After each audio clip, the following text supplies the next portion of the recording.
Good morning, guys. I got some strong hand tools, PM08 wire pliers for Mig Welding. And, they seem like a decent quality. They were recommended to me, so I bought them.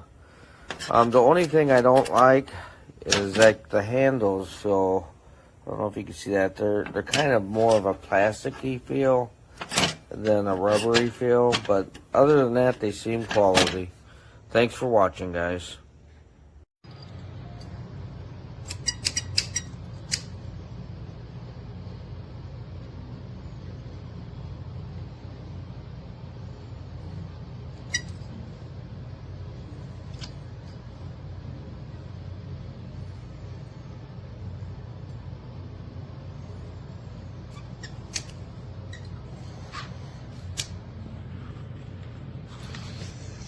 Got this pouch on Amazon too if you're looking for a good welper pouch.